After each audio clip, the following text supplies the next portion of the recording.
cut content from Mr. Aninews. Sungjimu's S rank level grind, let's get it. Listen, if they're gonna skip all this and give us this instead, then I guess in the end we're coming out at about even. Yeah. It also gives me a lot to talk about, so if you want to see the full extent of Sung's power leveling in the tower dungeon, the hectic inter-guild politics going on in the background, then the expansion of the world to a more international level, stick around cause we'll be covering all that and more. Some people are genuinely upset at like the fan service of Chahaein being pointless. And they're like, huh, you guys are just gooners.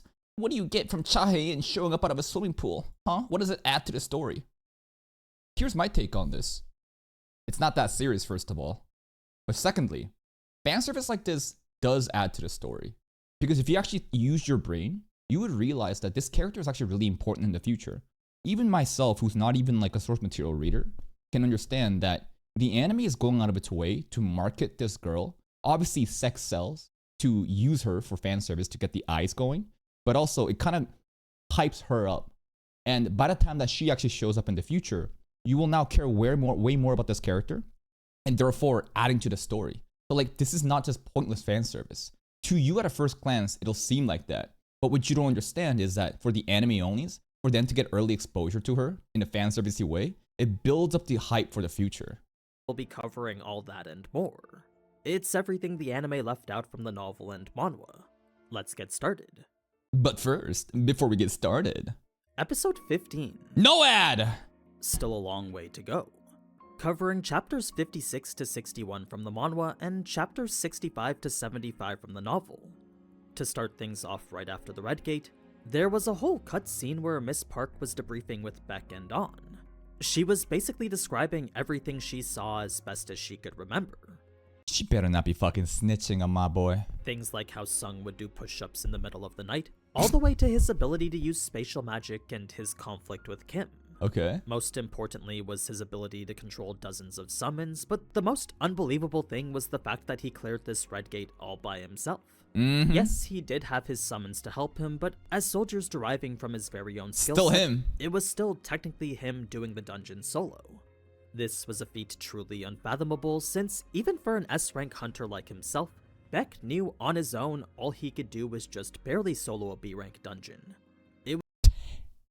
Again, it's just not fair though, right? It's just him having a fucking army of these soldiers, and every opponent that he beats also gets added to his army.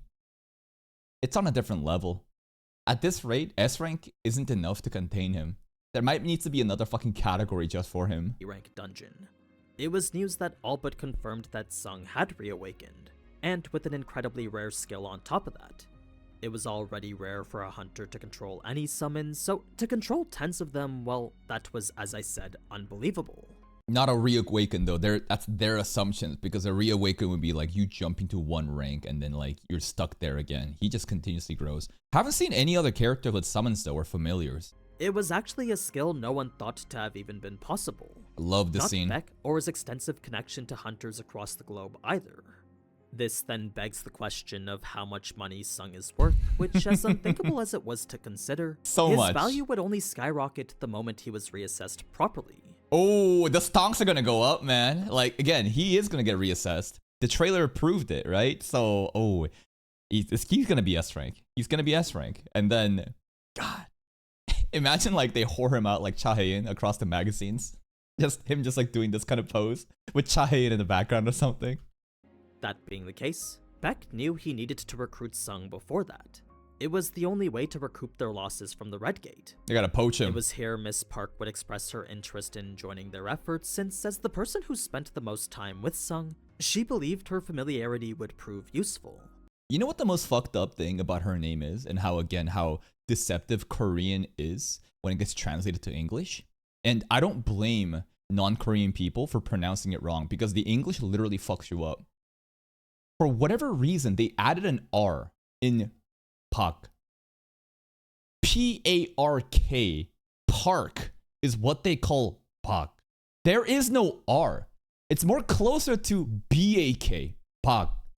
But for whatever reason, whoever's responsible for fucking translating the Korean to English They just use the random ass fucking consonant that doesn't even sound right and add random ass fucking letters in there to throw it up. Why is the R there? There is no R there. It's Pak Hee-jin. There is no Park. But like, again, it's just so troll. It's one of the things that really frustrates me because I was like, who made this shit up? I mean, she did after all spend a week with him. Yeah, there is no like P, it's B. And like the N sound, there is no consonant to really like, I guess, end it. It's weird. She was also, by conventional standards, quite attractive, so Beck and On figured that that could come into play as well. Yeah, she is. I don't think my boy Jim Woo is gonna get seduced by thoughts like her though. Maybe Cha Hae-in, but I don't think Heejin is on that caliber. Her only request in return was to be able to be in his raid party every single time, no matter what. Okay. Reason being that her time in the Red Gate showed her just how powerless she really was. She had essentially learned the lesson that Sung was trying to teach Song Yi. As much as that fear made her want to run away though, Miss Park didn't want to give up all the luxuries that came with being a B-rank hunter. Luxuries for a B-rank hunter. I mean, yeah, I guess B-rank hunters still do pretty well, huh? Even though they're not S-rank. This girl is, I don't blame her. This is a very normal thought process. And why wouldn't you latch on to someone that is so strong that could just like pave the future? The money and societal benefits were just too great to pass up. Not to mention all the public recognition too.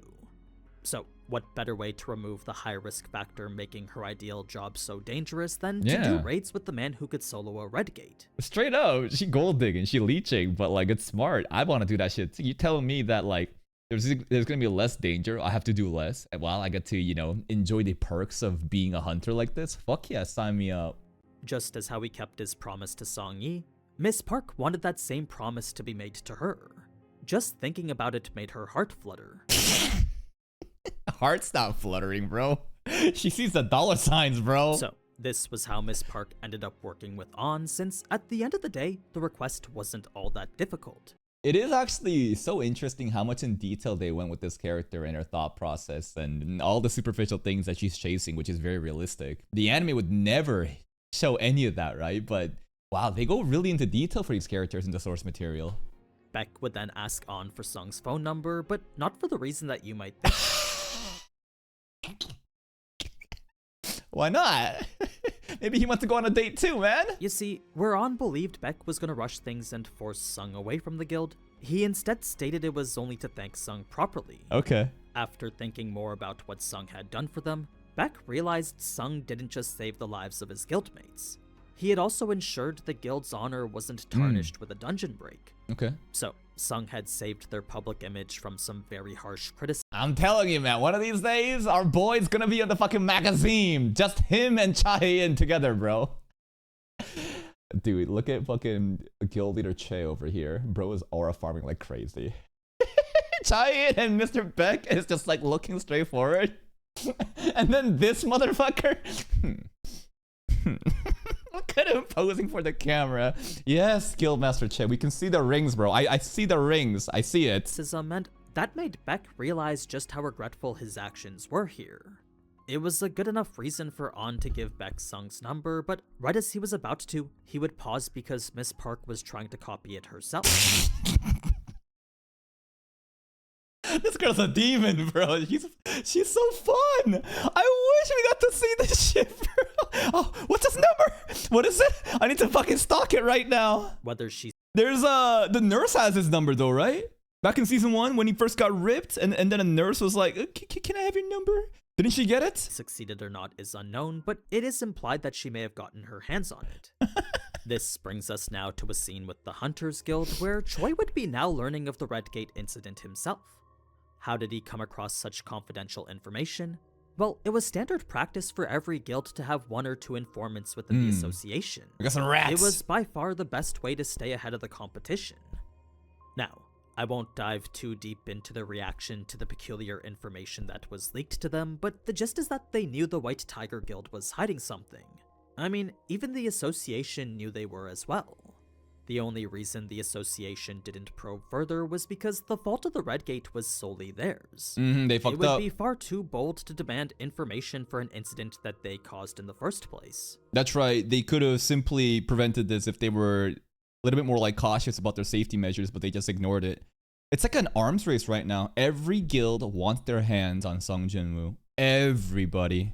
Either way, the ranks of the survivors who made it out the Red Gate made it abundantly clear that there was someone else present. Can't believe he's so Someone E-rank. powerful the White Tiger Guild was trying to hide.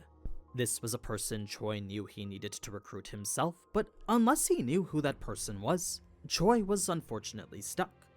That being the case, Choi figured the best way to find out who this person was to make the situation as chaotic as possible.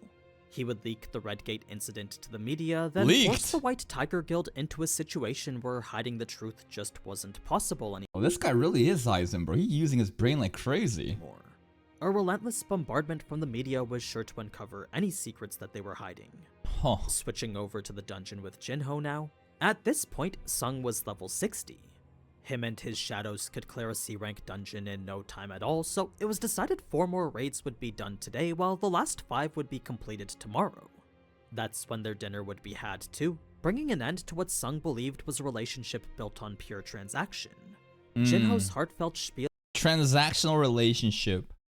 No family bonds, no friendship, just pure business. But this evolved here, where Jinho got drunk and was like, "Will you be my big bro?" And Sung Jin-woo was like, "Yeah, you're my little bro now, I'll take care of you." made it clear it wasn't, but for the longest time, Sung didn't even think that he was gonna get the building out of it. To him, that was just a bonus if he did. The only thing that mattered during were his levels. It was after gaining them that Sung saw zero need to continue the relationship, but Jinho's confession changed that. The two would then bond over their conversation, all while an interesting news report would be going on in the background. Jinho is so drunk. Look at this, bro. I mean, we already saw like the expressive face be cut up, but he's clinging onto his arms, bro. He's like, "Oh my god." It was a press conference with Beck, showing him trying his best to limit the amount of information that got out about the Red Gate. It seems Choi's plan got him right where he wanted him, and Beck was struggling to keep up with it all. The most he could do was deny any interviews to the survivors of the Red Gate. That, and keep any questions— Come on, I need an interview. I need Jin-woo to get a fucking interview, bro. I just want him to go public. I want our boy to go fucking public and go viral, but it's just not yet. Not yet. of a mystery person to a minimum. Moving on to the incident in America now, it turns out not a single monster was present in the A-rank dungeon Il-hwan was found in. The reason the gate emitted such high magical energy then was because Il-hwan's presence alone emitted an amount exceeding an A-rank dungeon. His aura was stronger than that of the entire dungeon combined. Now, do regular hunters also pick up on this radar? Because the way that this sounds like Il-hwan is like a monster. You know what I mean? Similar to how Barca said, "I constantly hear voices telling to kill humans, but I don't recognize you as a human," to Jin-woo. Which implies that Jin-woo is not a human, he's a player, he's something different, right? But like, would regular hunters' aura, their powers, be picked up on the radar? If not, then Il-hwan, you know, he's kind of like Jin-woo too. Like, or is he also a player? Or something different? Even if he's not a player, he's categorically different. What is going on? Why would he be represented on like that radar to show the power of a dungeon? Sounds like he's a fucking monster, you know? An unprecedented level of power for any person. America's reaction to him was actually fairly standard then, since if this was a monster feigning the memories of a human, then the risk he posed was enough to endanger all of Washington. That is scary. And, you know, we could go into some schizo theories and assume that, like, what if this actually isn't even Jinwoo's dad, but a monster's taken over and he's like role-playing as Jinwoo's dad, right? That would be a crazy plot twist. That's when Hwang Dong-soo would come in to interrogate, followed by a bit of backstory behind why he's so sadistic. You see, after losing his parents in a dungeon break many years ago, all he had was his older brother. When he awakened as an S-rank sometime after, Hwang Dong-soo knew this was his opportunity to get revenge. He could use his power to kill as many monsters as he wanted. Okay. This is why his glare hair is much more intense than usual, since everything aside from Il-hwan's appearance, he viewed him as a monster. Clearly indicated that he was a monster. Okay. Like, even if you set aside the fact that he came from a dungeon, the magic energy Il-hwan emitted was identical to one. It was despite all that, though, that Hwang's first question would actually be a personal one. It was likely for the sake of his brother, since what he wanted to know was if it was possible for other people to return from the dungeon. This was unfortunately a question Ilhuan could only shake his head to, since the reason he came back was very specific. Because he's alive, right? His big bro's dead. People who's dead can't just be resurrected alive. I mean, we could just... If we had the Shadow Monarch powers back then, we probably could have done a rise on his brother, but like, no, he's done. Ilhuan's alive because he's alive. He didn't explain how that was, but he did make it clear for other hunters it wouldn't be possible. Now, when asked what exactly this great calamity was, Ilhuan refused to go into specifics about it. The only thing he could say was that he alone was strong enough to stop it. It was a confident statement which would lead Huang to ask just how strong he was. He alone could stop it? Really? Dad himself could stop the ultimate catastrophe from happening? Okay. I mean, he seems really strong, sure. Ilhuan could only agree that he did have power, but couldn't describe more other than the fact that he had other factors working in his favor too. Like, is he also having some sort of system? Like, is he also a player? Like, what is he, bro? So, while this was confidence which went to mildly infuriate Huang, Ilhuan's hunter history confirmed it. His track record in the dungeons was fairly impressive despite there not being a ranking system back then. Okay. Looking deeper into his file revealed who Ilhuan's family was, and that led to the whole fight we saw in the anime. That's so interesting, because he disappeared like 10 years ago when there was no ranking system possible. He clearly is S rank, but like, he probably is the strongest member in Korea right now. Korea should rejoice that a veteran has come back. The one thing you do need to remember though is that in the novels, Huang hasn't yet left for Korea.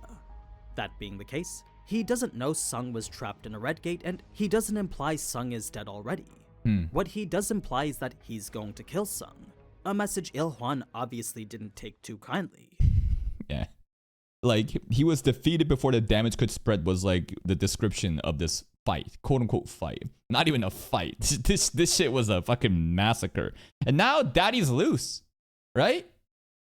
Daddy is loose. He's I don't know where he's going. How's he gonna go to Korea? Just take a plane? When is he gonna show up? Are we gonna have a family reunion anytime soon? Is he gonna save the Jeju Island, raid? Nah, I don't fucking know. Switching back to the restaurant, Sung would notice the red. Unfortunate that Aninews didn't really cover. I mean, it's this is cut content, right? So like, there was a specific comment made about how he's like, the ultimate catastrophe is coming, and Dongsu was like, hey, we got a shitload of hunters. Who cares, man? We can take care of it. And then Dad was like, it doesn't matter how many hunters there are. They will all be consumed. They'll be devoured and used against you. Which is exactly what Jinwoo's power is as the Shadow Monarch. Which makes me think that, like, is Jinwoo the final boss?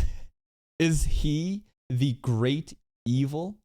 Because he is something different. He's a player. Someone is controlling him, the system, right? There's a system that continues to make him stronger. For what? For what purpose? Is there a sadistic person that's creating this simulation, training Jinwoo to become like the ultimate threat against the world? I don't know. Red Gate incident was all over the news now. It was that and the identity of the mysterious person who allegedly beat it. It was pretty crazy to see how many people were trying to find information on him, but Sung honestly didn't really care anymore. If they did, then he wouldn't be as bothered as you might think. Reason being that at this point he'd already reached the level he was striving for. He had only hid his abilities before to keep them from being taken advantage of. Now that he could hold his own, Sung didn't care who it was that knew about him now. Sung would then give Jinho an elixir to sober him up, part ways at the restaurant, then prep himself Sobered him up for his week-long adventure in the tower dungeon. Fast forward past some new scenes for sister leveling, and that's when we get to a cutscene involving him getting into. Wait, what did you say? Past some new scenes for sister leveling, and oh, Aninews recognizing sister leveling it. Everybody's aware of sister leveling, huh? This shit making rounds on YouTube. That's when we get to a cutscene involving him getting into the dungeon. You see, where before it was night and there weren't that many people, now it was daytime and people were everywhere. That being the case, it would be a bit weird for Sung to just open up a portal and disappear right in front of them. So, Sung would use his stealth skill, shimmy to a place a bit more discreet, bump Shimmy? into a few people along the way, then Okay. make his way in completely unnoticed. Alright. Something Sung had noticed himself, though, was that despite making physical contact with several people, Now, sister leveling is getting way too famous, bro. It's honestly becoming more famous than the actual anime itself, I think. No, that's a ridiculous thing to say. Nah. Not even close, right? But it is quite considerate, the recognition of sister leveling compared to the source material recently. It's fucking wild. not a single person noticed he was there. Stealth had made him imperceptible to even touch. It's from this that Sung now understood why high-level assassin hunters needed to be closely monitored, since stealth skills like this were very easily abusable. Now, it was upon re-entry into the tower dungeon that the lack of another Cerberus revealed this was a dungeon that operated a bit differently. Love the colors here. Whereas in the instance dungeons monsters respawned, it seemed that here they didn't. So whatever this was, it was clear it was going to be something new for Sung. Okay. A fact further indicated by the hefty rewards waiting for him at the end of it. When Sung saw what could be earned from the quest alone, the plus 20 in bonus stats were enough to make the entire thing worth it. It was a heaven-sent gift he planned to put straight into intelligence. Smart. A means to solve his mana problems all at once. We need more mana. The undisclosed reward was sure to be good too, but any single item from the shop provided value in the billions. With items there worth hundreds of billions in gold, his measly 430,000 didn't seem like that much of a problem anymore. This fucking shop is so expensive. Of course, the requirement to earn these was gonna be tough, since 10,000 demon souls would be lengthy even with his army of 50 shadow soldiers. Fortunately, failure would just mean he'd only lost time, so in comparison to the other quests where failure meant death, this was much more lenient than those. It was more casual, yeah. Now, one last difference that needs to be noted is the addition of an experience counter telling him how much XP he needs to level up. The counter only existed within the dungeon itself, but it did make it easy to keep track of how fast he was leveling. It was while Sung was familiarizing himself with the dungeon that a post-interview scene would be shown with Beck. He had just finished his run with the press and was now on the receiving end of a phone call from an S-rank hunter in Japan. It was the retired Korean hunter Min. Whoa! Byung-gyu is dead though, right? Yeah, he's the one that's dead from the ant raid, right? He was in Japan due to the No, he's not the one that's dead. Someone else died that was like a healer before, but Byung-gyu's actually alive. request, specifically because they were looking for someone who participated in the Jeju raids. As for why, well, that's because an ant with wings washed up on their shore. Ooh. This is where the involvement of That is crazy, huh? Like, Japan's getting mentioned. Lightning user? Sure, okay. Alright, lightning dude. Japan being mentioned is interesting because I think this adds into like why Japan doesn't like solo leveling. Like we're not talking about the anime anymore. We're talking about like the reason why solo leveling sales are fucking ass in Japan and how everything gets changed there. Because these are real places. And if there's and you know how, if you're not aware, Korea and Japan back in the day, bro, with World War II and all that stuff happening with the controversies, there's a lot of like negative resentment with the old generation. And if Japan is portrayed in a very negative light, if they're supposed to be some scummy people, right, in the shows, in the series, in the source material, think about what Japan is thinking. Like, why the fuck would they want to portray themselves as bad in solo leveling, right? So when you have like real places being mentioned like this, it gets very controversial. It gets very tricky. So for sure, I 100%, yeah, right. They're probably gonna change all that shit, right? Like this. I'm not saying the story, but like, I doubt like these. Like instead of real places, they'll probably gonna have like fictional names for these places, right? of other nations starts to become more prevalent, bringing into question how the anime is going to portray it. I mean, they've already introduced the mutated ant in the anime, so technically this whole scene isn't even needed. It's gonna be very tricky in the future, yeah. It's gonna be very controversial. Like, oh man. Wonder if anything's gonna happen on Twitter, man. With like people from Japan saying like how disrespectful this show is if they again show Japan in like a very, very negative light.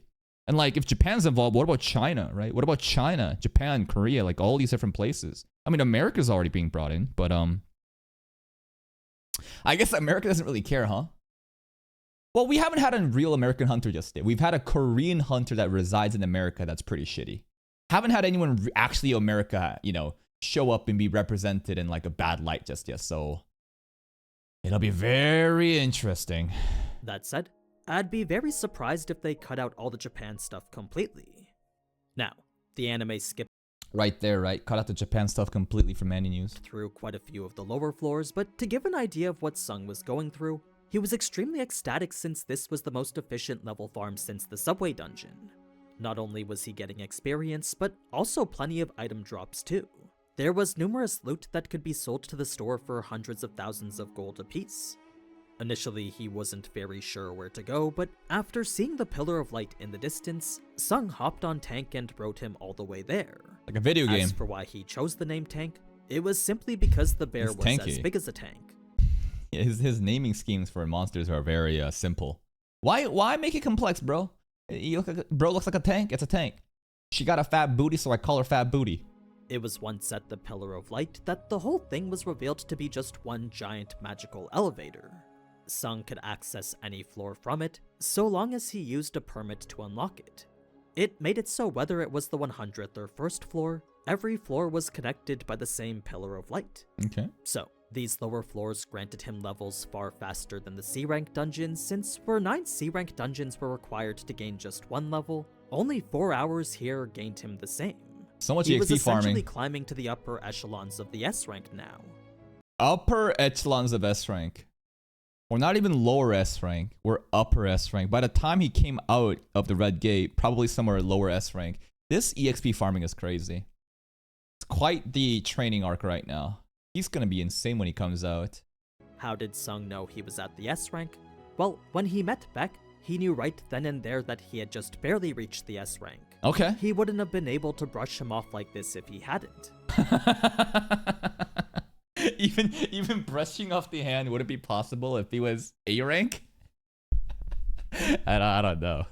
That seems a little silly that like bro had his hand on and the check is can I lift his hand off my shoulders? Anyways, he's S rank.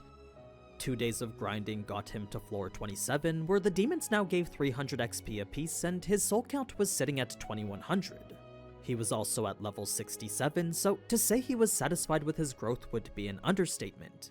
Okay. It was by now that Sung had noticed each floor was modeled after a different city too, but with the destruction getting worse the higher he The notion of soul leveling flopping is not based on live streaming services and ratings there. We're talking about specifically Blu-ray DVD sale marketing. got, it became increasingly difficult to recognize which city it was. Like, here on the 27th, the whole thing just looked like it had been carpet bombed. There was no day or night cycle either, so Sung could only rely on his watch to keep time. He would usually stop his grind at around 11 PM or so, this time dazing off to sleep while wishing Jinho luck with his negotiations. Both the novel and manhwa portray this conversation a bit differently, since the way Jinho's dad found out about Sung was actually through the direct testimony of a Redgate survivor. Oh, It's how Jinho found out Sung was involved in it too. we had a snitch. After hearing all those news broadcasts regarding this mystery person, Jinho finally pieced together that that mystery person was Sung. This led Jinho to believe his negotiations were over, since after hearing the hunter describe just how powerful Sung was, there was no doubt his dad would think he cheated.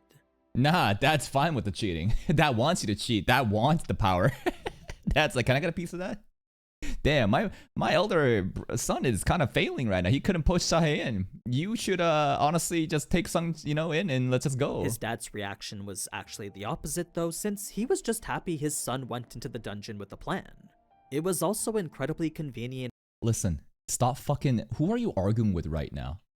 Can you please fucking focus on the video at hand? Like, nobody is asking. You just came in out of nowhere and you're like, solo leveling is actually not doing bad. Please hear me. Mr. Streamer, it's actually doing really well in Japan. Blu-ray DVD sales. I'm telling you that the video we watched defined the success of quantifiable metrics using Blu-ray DVD sales. I don't give a fuck if that is the standard or not. That's a video we fucking reacted to, and the context is there in that little hyperbolic chamber. Who are you arguing with right now? Can you just shut the fuck up and let me react to this goddamn video? You're talking about the most random bullshit. Holy fuck, you're annoying. that a man so useful to him just so happened to be an Yeah, by the way, first time chatter, by the way. Brand new motherfuckers showing up and crashing out, trying to get attention is like, every day it happens, an 80% fucking success rate of then getting banned. arm's reach now. All of it turned out to be a shock, especially the Yeah, it is very clear to me that it's for your first time on streaming. I think I have to fucking put you on detention. You're so annoying. Learn how to fucking behave and respect the fucking stream. This is not a public platform for you to have a fucking conversation with me directly, retard. There's 100 couple other people in the fucking stream right now listening to the fucking reaction and video, and you want a private conversation mid fucking recording session of a video? Have some fucking awareness and manners. Holy shit, the disrespect is unreal. response in which Jinho couldn't confidently say he could recruit Sung. Unlike how in the anime he did, here he could only say that he would try. It was a response that really resonated with his dad, since there would be no meaning to the challenge if it was too easy. Okay. In the end, his dad couldn't help but smile, since the son he previously thought was just a kitten turned out to be a tiger after all. He's baring his fangs, and I just want to believe that. Dad only cares about Jinmu. The fact that Jinho has, like, you know, the hookups, while the elder brother doesn't have anything, he's like, you know what? Fuck it, let's go. Never did he think Jinho would be so daring. So the smile was a rare occurrence for the man known across Korea as Poker Face, famed for never showing any emotion whatsoever. Poker Face? Bro just permanently aura farming for like 80 years. Bro showed no emotion. He's too scared to show any emotion because it'll take the aura away. Mr. Poker Face. In the manhwa, an additional challenge was given to Jinho alongside this, since the guild would only be his if he could recruit Sung before his father could recruit his own S ranks. Oh? We already know he was going for Cha, but what we don't see is that he's also going for Min, the retired hunter who Jinho's father believes to be coming out of retirement. The healer guy, right? Since he had retired due to failing all 3 of the Jeju raid attempts before, it was more than likely that he would return for the 4th. So, with an 4 times the charm. I mean, if Jinmu was part of the raid, there's no way we're failing. They've been really hyping up the raid since the beginning of Season 1. Season 1 literally starts with a failed attempt of the raid. Man, everything is really building up for this one arc, huh? The entire growth and progression. Korea being in despair, having a global problem where in Japan, the fucking ants, you know, with wings are washing up into shore. They're really setting the stage, and like, Jinmu is just, he's gonna go fucking national. He's gonna go global. Like, everyone is gonna start, like, he hasn't even gone public in Korea just yet. And once he gets the reassessment, I'm sure he's gonna make rounds on TV and magazines, and everyone's gonna be like, oh my god, everybody loves Jinmu. And then Jeju Island gets solved. Bro is gonna go international. Like, the entire world will be talking about him. The scale of hype that is being set up is crazy. Another raid likely happening in a few months, Jinho's dad figured he might like to do so as the leader of his own guild. It made this essentially a race to see who would come first. Would Cha or Min succumb to the grand offer presented to them, or would Jinho be able to pull Sung before that? The loser gives up the guild to the winner. Okay. Switching back to the dungeon, and Sung would be at floor 50 now. He was 4,388 souls into his quest, and another 2 levels higher at 69. Though the levels were coming a bit slower now, the single day spent acquiring this was still far faster than anything he'd been doing before. A copious amount of items were dropping as well, all of which he was collecting and selling to the store immediately after. Where 3 days ago he was only at 430,000 gold, now he was sitting at 914 million. Soon he could buy whatever S-rank weapon and armor he wanted. Bro is loaded. This brings us to the fight with Vulcan, which, while for the most part was the same, a couple details need to be explained to provide better context. Such An as? attack was actually blocked by iron during Vulcan's initial assault, but the attack had shattered both his arms in the process. It was a good contrast to show how strong Sung is in comparison to his shadows, since Sung was able to tank all of Vulcan's attacks. I didn't even realize that we could be using our shadows like weapons and tools like this, like the shield. Imagine like Sung Jinmu, you know, calls upon Igris' sword and says, give me that shit. Let me bonk someone with the sword. This was with Vulcan's rage skill increasing all his stats by 50% too, so as far as powerful bosses go, this one was probably one of Sung's toughest. It just didn't seem that way because he's leveled up so much. When Vulcan predicted Sung's attack here, it was actually a pure gamble to use Ruler's Reach in response. whereas the only other option was to just take the hit head on. Sung hoped Ruler's touch would absorb some of the recoil and soften the blow. It was a clever way of getting out of an otherwise undodgeable situation. In the end, it wasn't one attack that killed Vulcan, but rather a series of consecutive fatal strikes after this one. Okay. There was genuine fear in Vulcan's eyes as it happened, because the bug he'd just been hunting with excitement had now turned the tables on him. The end result was 72 souls and 150k experience, resulting in a whole 2 levels just from that. Thick ass The drops boy. were exactly as we Yo, it's like video game drops. You beat a monster and then loot drops and, you know, colorful colors, right? You get excited when you see like a purple flash or like a green flash, right? It's like, oh, unique drop. saw as well. So with the earrings giving plus 20 to strength and plus 20 to health, Sung was ecstatic at what was pretty much 8 level ups worth of stats. There was a funny cutscene right after this though, involving Igris and how he's constantly collecting demon heads and presenting it to him.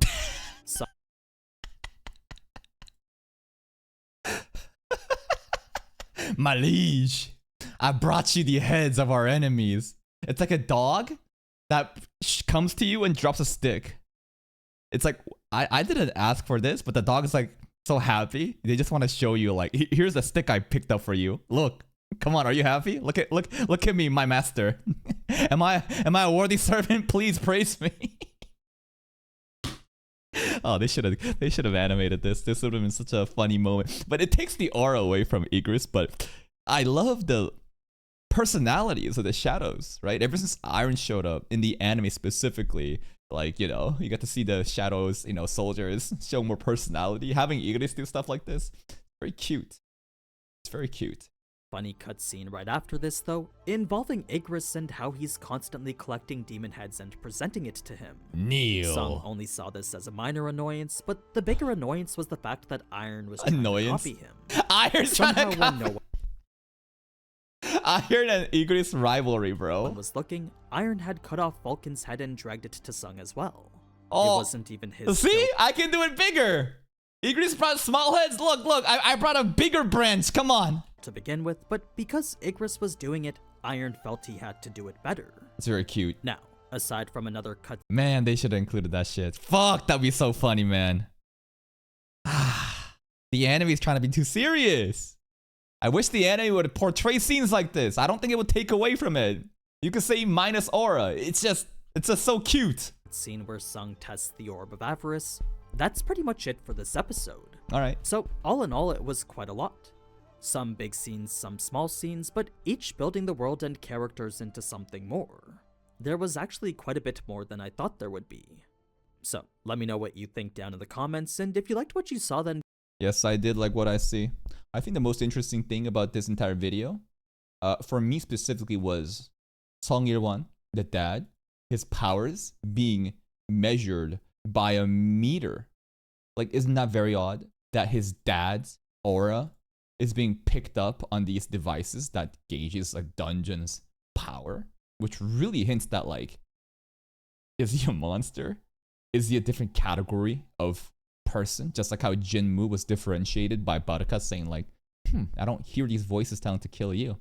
I don't know. A lot of crazy stuff happening. Also, apparently only he can save the day. Here's the link to Aninews' video. Please go give it a like. Support his channel if you can. I'll see you guys next time.